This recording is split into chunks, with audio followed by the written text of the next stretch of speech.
Good morning students. So in this part of video I will be discussing few more questions in the form of MCQ of your chapter Cell, the fundamental unit of life. So the first question is, the structure of cells that function as passage for intracellular transport as well as manufacturing surface is, यानी कि cell के अंदर ऐसा कौन सा structure है जो कि आपका इंट्रासेलुलर ट्रांसपोर्ट में भी रोल प्ले कर रहा है एंड मैन्युफैक्चरिंग सरफेस यानी कि मैन्युफैक्चर में भी हेल्प कर रहा है, मॉलिक्यूल्स के फॉर्मेशन में भी, सिंथेसिस में भी हेल्प कर रहा है। सो यहाँ पर ऑप्शंस पर आते हैं। So the first option is ribosome. Ribosome बच्चा आपको पता है कि राइबोसोम बिल्कुल आपका मैन्युफैक्चरिंग सरफेस की तरह एक्ट कर सकता है, क्योंकि ये भी आपका क्या बनाता है, प्रोटीन बनाता है। बट ये आपका इंट्रासेल्युलर ट्रांसपोर्ट यानी सेल के अंदर आपका ट्रांसपोर्ट में कोई रोल प्ले नहीं कर रहा है। Then the next is endoplasmic reticulum. अगर हम एंडोप्लाज्मिक रेटिकुलम की बात करें तो बिल्कुल यहाँ पर स्मूथ एंडोप्लाज्मिक रेटिकुलम आपका फॉर्म करती है लिपिड, देन फैट्स, और रफ एंडोप्लाज्मिक आपका फॉर्म करती है प्रोटीन। तो बिल्कुल ये भी आपका मैन्युफैक्चरिंग सरफेस की तरह एक्ट कर रहा है। और यहाँ पर अगर हम देखें इंट्रासेल्युलर ट्रांसपोर्ट की तरह, तो बच्चा ये आपका सेल होता है, there somewhere nucleus is present inside nuclear membrane. मैंने आपसे कहा था ER जो है वो एक्सटेंड होती है न्यूक्लियर मेम्ब्रेन से एंड आपका कहाँ तक आपका एक्सटेंड होती है, स्टार्ट होती है न्यूक्लियर मेम्ब्रेन से and it extend up to your cell membrane. ठीक है।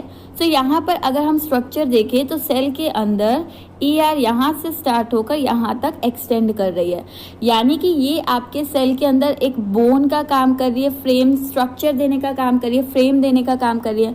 तो जिस तरह से हमारी बॉडी में जो बोन होती है वो हमें शेप देती है, उसी तरह से सेल की बॉडी में जो ER होती है वो आपका क्या कर रही है, सेल को शेप देने का काम कर रही है, बिकॉज ये आपका न्यूक्लियर मेम्ब्रेन से स्टार्ट होकर सेल मेम्ब्रेन तक एक्सटेंड कर रही है। ओके।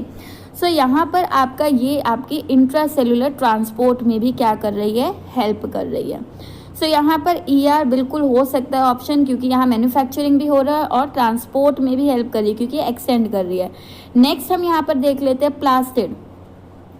प्लास्टिड बच्चा आपके वो ऑर्गेनेलीज होते हैं जिनका काम होता है क्या, पिगमेंट को स्टोर करना। ये क्या स्टोर करते हैं, पिगमेंट को स्टोर करते हैं। अब यहाँ प्लास्टिड आपके 3 तरह के आपने पढ़े होंगे, leucoplast, then chromoplast and last is your chloroplast. Chloroplast आपका प्लास्टिड होता है जिसके अंदर ग्रीन पिगमेंट है। तो प्लांट में कहीं पर भी आपको ग्रीन स्ट्रक्चर दिख रहा है यानी वहाँ क्लोरोप्लास्ट है। क्रोमोप्लास्ट होता है आपका कलर्ड पिगमेंट के लिए, तो इसे हम यूज़ करते हैं जहाँ पर आपका क्या हो, कलर प्रेजेंट हो, यानी कि कलर्ड पिगमेंट आपके स्टोर हो। जैसे अगर आपके प्लांट में आपको रेड पेटल्स दिखते हैं फ्लावर की, फ्रूट आपको दिख रहे डिफरेंट कलर के, तो उन फ्रूट में, उन फ्लावर में आपका क्या है, क्रोमोप्लास्ट। ल्यूकोप्लास्ट आपके जो होते हैं कलरलेस प्लास्टिड होते हैं। अब देखो यहाँ पर भी 1 मार्क्स का क्वेश्चन बन जाता है कि आपके सेल के अंदर कौन से आपके जो है कलरलेस प्लास्टिड है। तो कलरलेस प्लास्टिड आपके क्या है, ल्यूकोप्लास्ट। फिर ल्यूकोप्लास्ट का काम क्या होता है, ल्यूकोप्लास्ट का काम होता है कि यहाँ पर होता है स्टोरेज। स्टोरेज किसका, स्टोरेज होता है यहाँ पर शुगर का, स्टोरेज होता है यहाँ पर अमाइनो एसिड का। सो ल्यूकोप्लास्ट स्टोरेज में काम करता है। अब यहीं से एक क्वेश्चन देखो, अगर मैं कहूँ कि आपका एक प्लांट है जहाँ पर रेड लीफ है, तो आपको यहाँ पर कंसंट्रेशन बतानी है कि यहाँ पर क्रोमोप्लास्ट जो हैं वो ज़्यादा हैं क्लोरोप्लास्ट से, या यहाँ पर क्रोमोप्लास्ट जो हैं वो आपके क्या है, कम है क्लोरोप्लास्ट से, या यहाँ पर मैं कहूँ कि सारे आपके प्लास्टिड जो हैं वो सेम है। तो यहाँ आंसर क्या होगा बच्चा, आपको पता है लीफ के अंदर, मोस्टली लीफ के अंदर क्या होता है, क्लोरोप्लास्ट ज़्यादा होता है। लेकिन अगर क्लोरोप्लास्ट हो तो लीफ का कलर कैसा आना चाहिए, ग्रीन। यहाँ तो कैसी दिख रही है, रेड, और रेड क्या है, एक तरह का कलर है। तो कलर है तो यानी कि कलर्ड पिगमेंट आपके कहाँ स्टोर होते हैं, क्रोमोप्लास्ट में। क्योंकि लीफ आपका रेड दिख रही है यानी कि इस लीफ में क्रोमोप्लास्ट आपका ज़्यादा है compare to your chloroplast. I hope ये क्वेश्चन आपको आ गया होगा समझ। सो यहाँ पर आपका था कि जो इंट्रासेलुलर ट्रांसपोर्ट और मैन्युफैक्चरिंग सरफेस दोनों का काम करें, तो प्लास्टिड में कुछ भी मैन्युफैक्चर नहीं होता, सेल मेम्ब्रेन कुछ भी मैन्युफैक्चर नहीं करती, ये दोनों मैन्युफैक्चर करते हैं, बट राइबोसोम आपका ट्रांसपोर्ट नहीं करता। तो हमारा राइट ऑप्शन क्या आ जाएगा? ER। ER will be your right option. Now the next question, if a cell is kept in hypotonic solution. अब पहले बात करते हैं सॉल्यूशन क्या है। सॉल्यूशन यहाँ पर आपका क्या होता है? Solution is equals to your solvent और solute, solvent and solute. Solvent क्या होता है? जो कम ज़्यादा कंसंट्रेशन में हो। सॉल्यूट क्या होता है? जो कम कंसंट्रेशन में हो। अब कभी भी हम सॉल्यूशन के टाइप्स बताते हैं तो वहाँ पर हम सॉल्यूट की कंसंट्रेशन को देखकर बताते हैं। जैसे अगर मैं बोलूँ हाइपोटोनिक सॉल्यूशन, हाइपो का मतलब ही होता है क्या? कम। तो यानी कि यहाँ क्या कम है? सॉल्यूट कम है। अगर मैं बोलूँ हाइपरटोनिक सॉल्यूशन, तो हाइपर का मतलब क्या होता है? ज़्यादा। तो यहाँ क्या ज़्यादा है? सॉल्यूट ज़्यादा है। एक आपका होता है आइसोटोनिक, जहाँ पर solute and solvent, solute and solvent दोनों ही क्या हो? वेट अ सेकेंड, सॉल्यूट और सॉल्वेंट दोनों ही क्या हो? आपके इक्वल हो। तो ये आपके होते हैं डिफरेंट टाइप के सॉल्यूशन।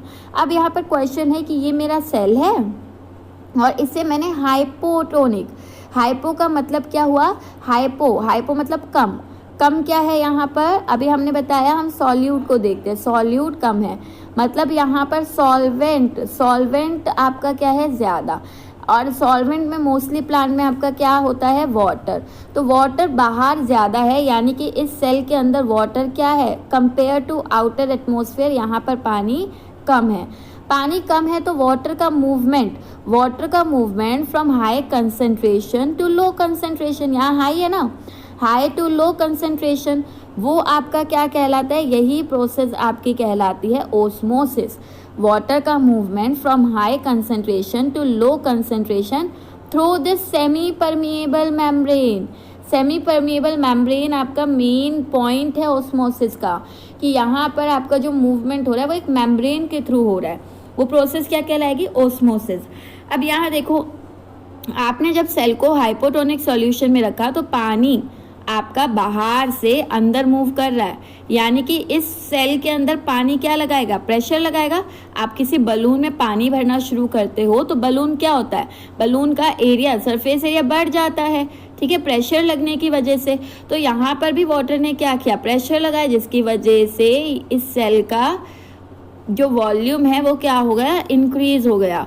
वॉल्यूम इंक्रीज हो गया, यानी मैं कह सकती हूँ सेल आपका स्वेलअप हो गया है, फूल गया है, या मैं कह सकती हूँ सेल का साइज जो है वो इंक्रीज हो गया है, या मैं कह सकती हूँ सेल का वॉल्यूम जो है वो इंक्रीज हो गया है। और इस तरह के सेल जहाँ साइज, वॉल्यूम और वो स्वेल हो जाए, उस सेल को हम क्या कहते हैं? कि हमारा सेल टर्जिड हो गया है, फूल गया है, ठीक है। कॉमनली आप ऑब्जर्व करते हो, ये कंडीशन कहाँ ऑब्जर्व करते हो?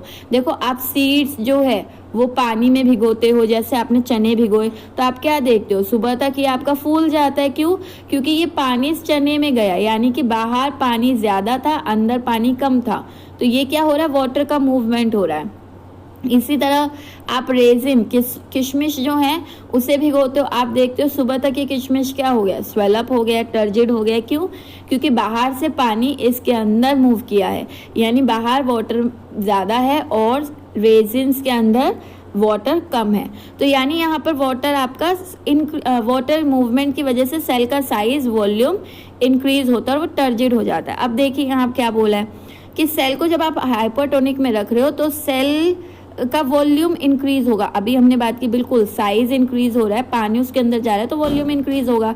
देन इन्होंने कहा है कि सेम वॉल्यूम रहेगा, वॉल्यूम डिक्रीज होएगा, तो ये दोनों ऑप्शन तो नहीं है।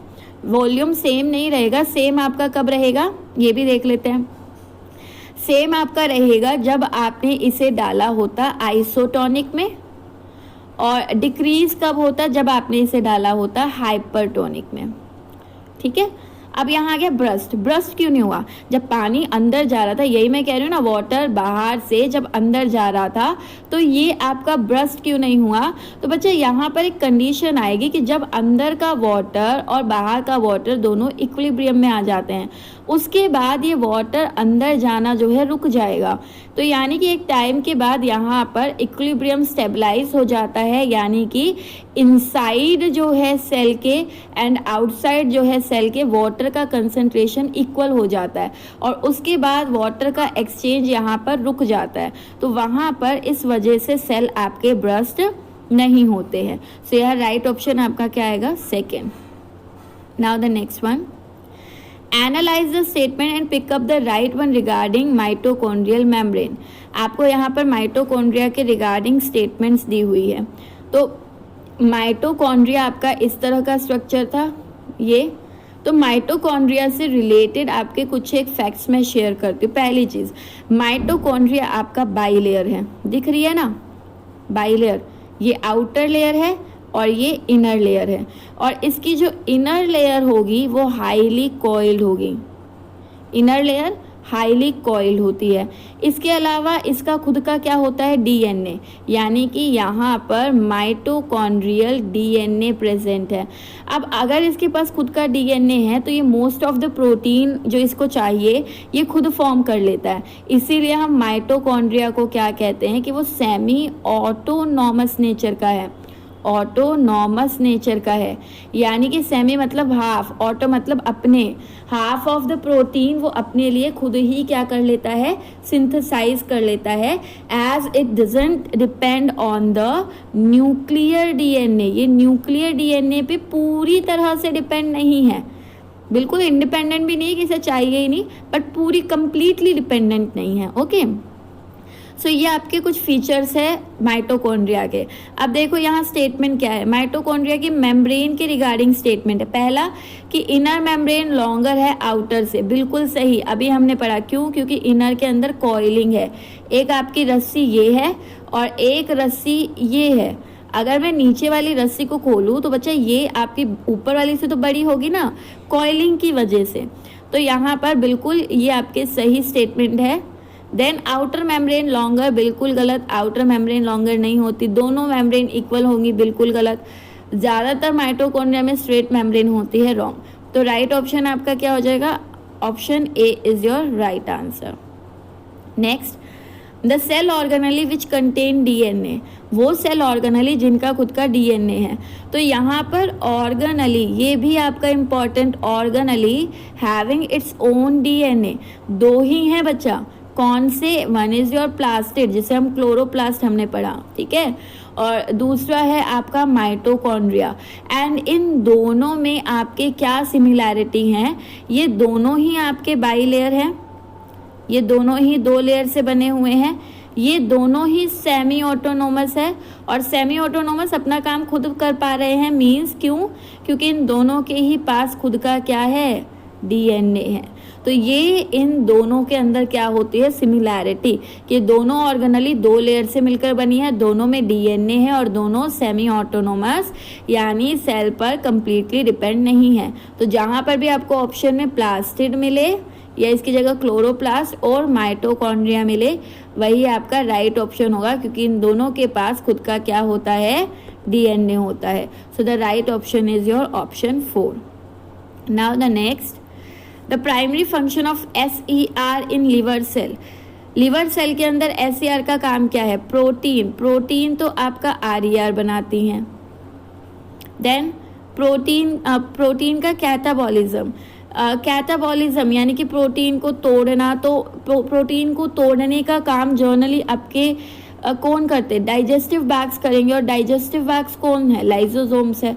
तो ये तो लाइजोसोम्स में होगा। डिटॉक्सिफिकेशन में भी हो सकता है। कार्बोहाइड्रेट मेटाबॉलिज्म आपका गोल्जी में भी होता है, कि कार्बोहाइड्रेट की चेन वगैरह फॉर्म होना, तोड़ना, तो ये आपका गोल्जी में भी बिल्कुल पॉसिबल है, होता है, ठीक है।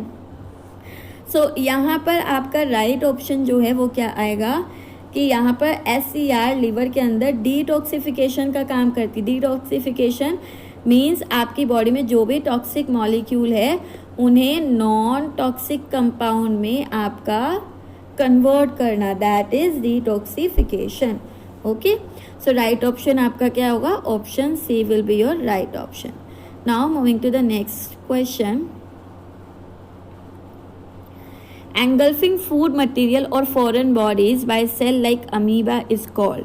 यहाँ पर कोई सेल जैसे कि अमीबा अगर किसी चीज़ को एंगल्फ होता है निगलना, अगर इसे निगल रहा है, एंगल्फ कर रहा है, तो इस प्रोसेस को हम क्या कहेंगे?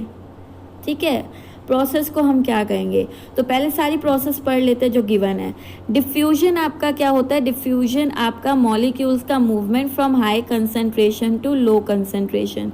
ठीक है, सो यहाँ पर उसे हम डिफ्यूजन कहते हैं। ओस्मोसिस क्या है? यहाँ वाटर का मूवमेंट होता है, same high concentration to low concentration, but यहाँ पर सेमी परमिएबल मेम्ब्रेन के थ्रू हो रहा है। अभी हमने बात की कि यहाँ पर एक मेम्ब्रेन होनी चाहिए बीच में, जबकि डिफ्यूज़न आपका हाई टू लो मूवमेंट हो रहा है, बट यहाँ पर कोई मेम्ब्रेन की रिक्वायरमेंट नहीं होती है। ओके, और डिफ्यूजन जनरली हम जो टर्म यूज़ करते हैं गैसेस के लिए करते हैं, बट नॉर्मली अगर दो सेल्स के बीच में आपका मॉलिक्यूल्स का मूवमेंट हो तो उसे भी हम डिफ्यूजन कंसिडर कर लेते हैं। तो डिफ्यूजन आपका क्या है? ये मॉलिक्यूल का मूवमेंट है। मोस्टली आपके गैसेस होंगे, बट हम सॉल्यूट को भी कंसिडर कर लेते हैं। देन प्लाज्मोलिसिस क्या है? प्लाज्मोलिसिस होता है श्रिंकेज। किसका श्रिंकेज? या तो आपको दिया हो प्लाज्मा, देखो लिसिस का मोस्टली मीनिंग होता है डिग्रेड होना, टूटना, बट यहाँ आपका प्लाज्मा मेम्ब्रेन टूट नहीं रही है, प्लाज्मा मेम्ब्रेन का श्रिंकेज हो रहा है, श्रिंकेज ऑफ पीएम, यानी कि प्लाज्मा मेम्ब्रेन और सेल मेम्ब्रेन। ठीक है, पीएम नरेंद्र मोदी को नहीं कर रहे श्रिंक, प्लाज्मा मेम्ब्रेन का श्रिंकेज है। या फिर आपको दिया हो श्रिंकेज ऑफ साइटोप्लाज्म। ठीक है, सी अगर ये सेल है, यहाँ अबंडेंट साइटोप्लाज्म है, ओके, और यहाँ पर धीरे धीरे इसका साइटोप्लाज्म कम होता जाए तो ये मेम्ब्रेन भी सिकुड़ती जाएगी, साइटोप्लाज्म और कम तो मेम्ब्रेन और छोटी, तो यहाँ श्रिंकेज ऑफ साइटोप्लाज्म भी आप लिख सकते हैं। Shrinkage of plasma membrane is your plasmolysis. अब आते हैं फूड एंगल्फ करना। अगर सेल कुछ खा रहा है, फूड एंगल्फ कर रहा है, तो उसे क्या कहेंगे बच्चा? एंडोसाइटोसिस। एंडोसाइटोसिस का मतलब होता है, एंडो मतलब होता है अंदर, ठीक है, अंदर, साइटो टर्म होता है सेल के अंदर कुछ लेके जा रहे हैं हम, ये सेल है और सेल अंदर लेके जा रहा है, तो वो एंडोसाइटोसिस होता है। ठीक है, यानी कि हम कह सकते हैं फूड की एंगल्फिंग, क्योंकि फूड को तो अंदर ही लेके जाएगा ना, तो बिल्कुल हम एंडोसाइटोसिस उसे कह सकते हैं। अब ये एंडोसाइटोसिस आपके दो तरह के होते हैं, एक तो होता है फैगोसाइटोसिस और दूसरा होता है पिन्नोसाइटोसिस। फैगो हम कहते हैं जहाँ पर सॉलिड फूड को एंगल्फ किया जाए, और पिन्नो हम कहते हैं जहाँ पर वाटर मॉलिक्यूल को, जैसे अगर ये सेल बाहर से वाटर को ले रहा है तो वो होगा पिन्नो, और अगर ये फूड को ले रहा है तो वो होगा फैगोसाइटोसिस। ठीक है, सो यहाँ पर फैगोसाइटोसिस अगर सॉलिड फूड जो है वो इनसाइड द सेल मूव कर रहा है, एंड इसे हम कहेंगे पिन्नोसाइटोसिस अगर फूड या फिर आपका क्या, फूड या तो लिक्विड की फॉर्म में या फिर सिंपली आपका वाटर की फॉर्म में, अगर ये भी दे देना फूड लिक्विड फॉर्म, तो भी आपका क्या होगा? पिन्नोसाइटोसिस होगा। लिक्विड की फॉर्म में कुछ लेके जाना, दैट इज पिन्नोसाइटोसिस। अब इसी से रिलेटेड एक टर्म होती है एक्सोसाइटोसिस। एक्सो मतलब होता है बाहर, क्या? सेल के।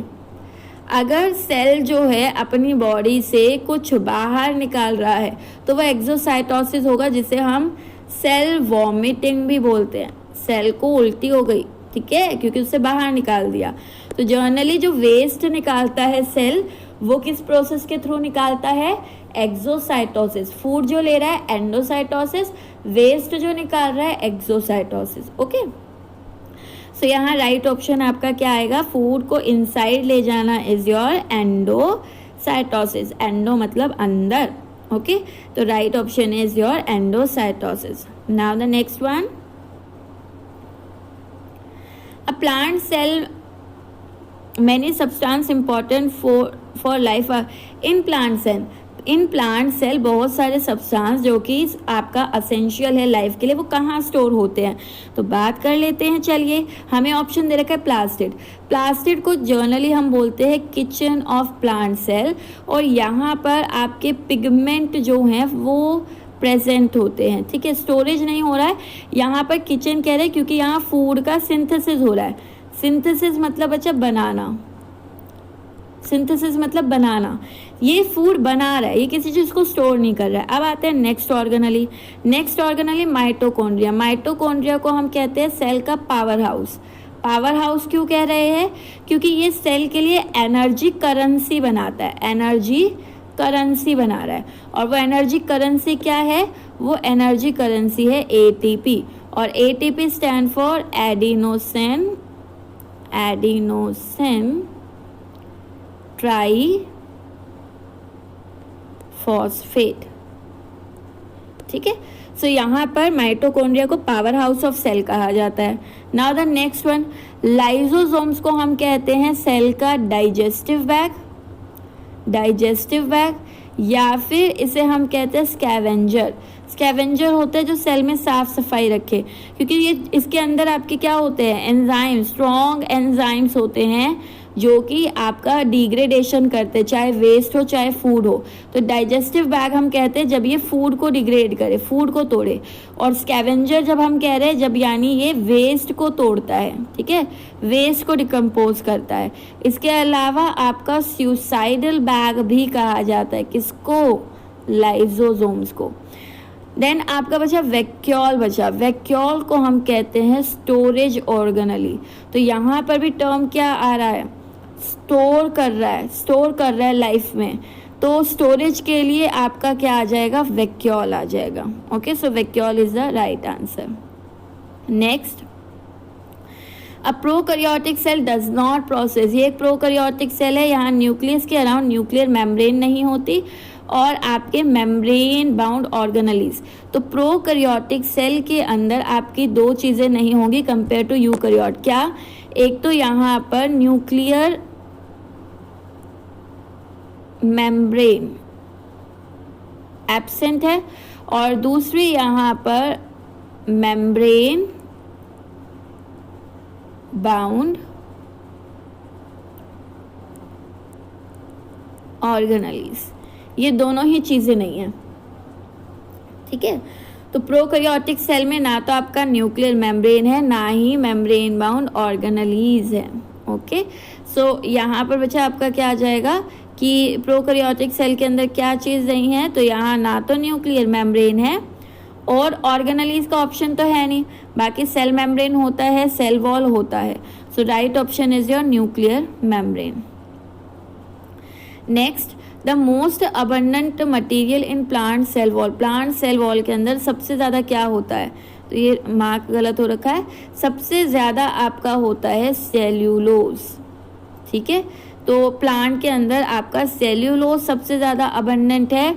इसके अलावा अगर हम बात करें फंगस में, फंगस की जो सेल वॉल होती है उसमें काइटिन अबंडेंट होता है। ठीक है, देन इसके बाद हम बात करते हैं, देन इसके अलावा आपके बैक्टीरिया होते हैं बच्चा। बैक्टीरिया के अंदर भी आपका सेल वॉल प्रेजेंट होती है और वहाँ पर बनी होती है पेप्टाइडो ग्लाइकन से। ओके, सो यहाँ पर this is the different composition of cell wall. So यहाँ पर राइट ऑप्शन आपका क्या आएगा, सेल्यूलोज। प्लांट सेल वॉल के अंदर सबसे ज़्यादा क्या है, सेल्यूलोज है। This is not the right answer. Okay, then moving to the next question, the membrane of Golgi apparatus has connection with those of. यहाँ पर कहा है कि गोल्जी एपरेटस की जो मेम्ब्रेन होती है उसका कनेक्शन किसके साथ होता है।